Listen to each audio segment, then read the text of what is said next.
There is a point in your career where something shifts and people stop asking, why are you so quiet? And they start asking, what do you think about this? And this is not because you changed your personality or because you suddenly became louder. It is because your quiet started to be read as how you do your best work. And today I want to talk about how you actually get to that place. Hi, and welcome back to Awfully Quiet. If you are somebody who has been following along for the past couple of episodes, you know that we're covering a series called The Quiet Bias. And today is episode 4 of 4, so the final one in the series.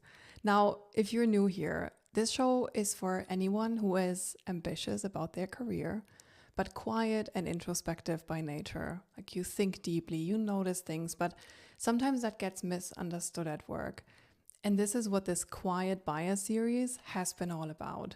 Why quiet behavior gets misunderstood at work, what that quietly costs you over time, and the shift that needs to happen so quiet gets seen as competence, as something that adds value to a conversation. The very last episode before this one, we got into how that shift starts to happen and how quiet stops being seen as absence, as disinterest, as disengagement, and starts being read as you're thinking, you're processing. And today I want to get into the 4 moves that help you make your quiet thinking visible, that help you really bring this to life and position your quiet in a way that gets read as contribution, as something of value to add and share, and something that makes your quiet behavior a lot more powerful. Before we get into it, I want to let you in on something. My quiet ambition for this show, because I am not here trying to make you louder. I am trying to change the way your quiet is being understood at work. I want this to start changing your reality and eventually work culture. But in order for that to happen, it has to travel. If this idea is going to matter, it needs to reach the people it is for. So if an episode like this ever makes something click for you, please follow the show, rate it 5 stars, and pass it on to somebody who could benefit from listening to it too. That is how this work starts to make a difference, quietly. There is a shift I want to start with, and it's actually very simple, because it's not just about embracing your quiet a little harder. Quiet starts working for you when people can actually see what's going on in your head. From the outside, being quiet can look like you're disinterested, you're distant, you're not approachable, you're closed off in your own world. Meanwhile, on the inside, you might be having the clearest thoughts, strong opinions, good judgments that just never fully make it out. So this isn't about becoming louder. It's about letting your thinking be seen, making it easier for people to follow. And when you do that, something shifts. People start to notice that when you speak, it matters. That when you weigh in, things move. That your quiet is doing work.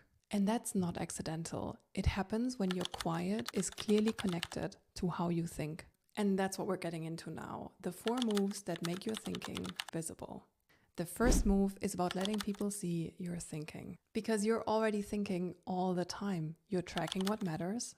You're noticing patterns and tensions. From the inside, it feels very active. But from the outside, none of that is visible. So when you stay quiet, people don't automatically assume that you're thinking.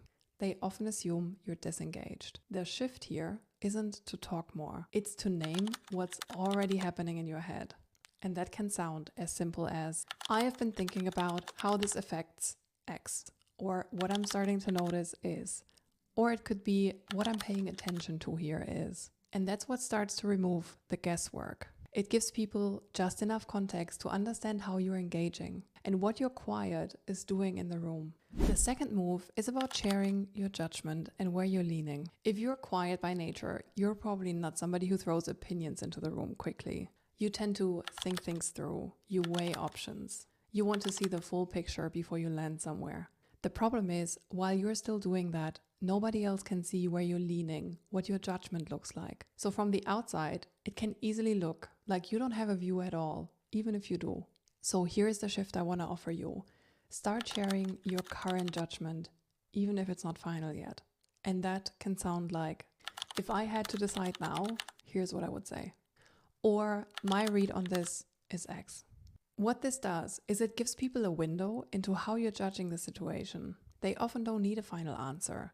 They just need to see where you're leaning. It's not about thinking out loud, filling the space. It's about letting a partial judgment be visible. And often that's all it takes. You put something unfinished on the table and somebody else runs with it. The conversation gets unstuck, not because you had a final answer, but because you gave it a direction. The third move is this. You want to say where your thinking points to next. And this is often where people stop just a little too early.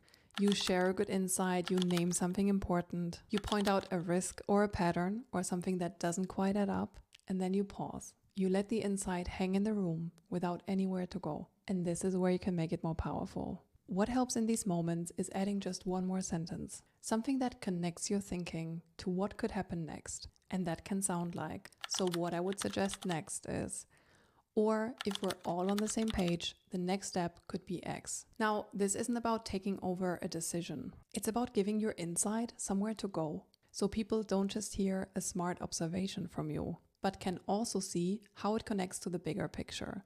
When you do this, you're not only the person who notices things, who can bring an insight, you become someone who helps connect the dots and moves the conversation in a meaningful direction. The fourth move is about becoming known for the kind of thinking you reliably bring. This one doesn't change how you show up in a single moment. It changes how you're known over time. And you probably already have a pattern here, even if you never named it. Maybe you're usually the person who notices risks others are missing, or flags where something might become a problem later. Or you're the person who brings things back to reality when a conversation starts drifting or going nowhere. Now, you don't need to announce that role. What matters is that the same kind of thinking shows up again and again in how you contribute. And over time, people start to recognize that pattern. They begin to know what kind of input they'll get from you. So when something feels risky, they'll think of you. When things get messy or unclear, they look to you. You don't claim that role out loud. It forms quietly around you because people know what you reliably bring.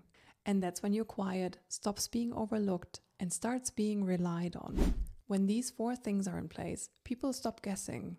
They stop wondering, why are you quiet? And start asking, what are you thinking?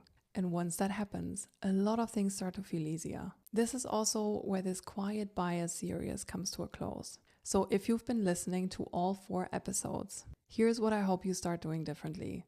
Maybe in your next meeting or in the next conversation you'd normally stay quiet. Don't keep all of your thinking to yourself. Name a little of it. Share where you're leaning. Let it point somewhere. Not so you become louder and not so you turn into somebody else.